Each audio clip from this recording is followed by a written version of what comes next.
In 2002, Xerox paid the largest fine in history at the time for lying about its numbers, the total fine amounting to $10 million. The earnings that they invented, $1.5 billion. That's a 150-to-1 ratio. Lie about $1.5 billion, they only had to pay $10 million. And here's what should actually bother you. Technically, the money was real. There's no fake customers. Every dollar eventually showed up.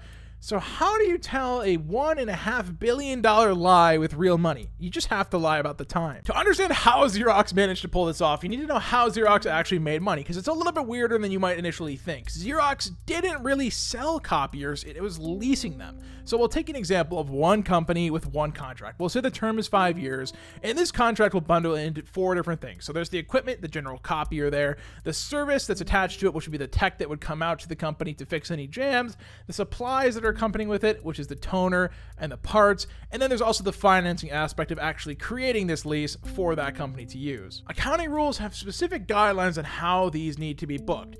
For example, the equipment revenue, you can book it today. They're going to get the copier, you get the equipment revenue today. However, the service, supplies, financing, you earn those over years, which makes sense because you're not going to get credit today for toner that you're going to ship 3 years from now. However, this is where it starts to get sketchy. Inside of every single Xerox lease, you can think of it as a dial. So the more you have called equipment, the more revenue lands today. You can kind of see where this is going. The more they fit into the equipment category and less into the toner, the supplies category, the more money they can recognize right now, right up front. Starting in 1997, the Xerox management turned that dial hard towards that equipment category. This is what's actually happening. They're essentially taking chunks of money from 1998, 1999, and 2000 and moving that money back to 1997. That revenue truly belonged in the future, but it's not being dragged in the present, so Wall Street could see that the company would never miss their earnings. One analyst put it perfectly, robbing the future to pay for the present is what Xerox was doing. Over 4 years, per the SEC, more than $3 billion in accelerated revenue, about $1.5 billion in inflated pre-tax earnings. And this is what makes Xerox different from your classic Enron situation. The leases were real. There were real customers, real machines, real payments. The SEC itself noted that the restatement changed nothing about the actual cash. The timing was the lie. And in markets, timing is the story. We grow every quarter is what investors are actually paying for. But borrowed revenue has a problem. The future will eventually show up, and it wants its money back. Every quarter, the hole starts getting deeper and deeper, so they have to keep turning that expense bucket dial even harder. It doesn't end because you just can't catch up, and that is where Xerox got caught. In June of 2000, the SEC starts digging. April 11th, 2002, right as Enron is burning, the SEC charges Xerox with fraud. The settlement ends up being that record $10 million that we talked about earlier, which seems very small compared to the $1.5 billion in restated revenue they had between 1997 through 2000. Just a year later, the SEC came for the people. 6 former executives, including the former CEO and CFO. And here's the part your gut probably already suspected. While those fake earnings were printing headlines, CEO Paul Allaire had been selling his own stock at prices those earnings had pumped up.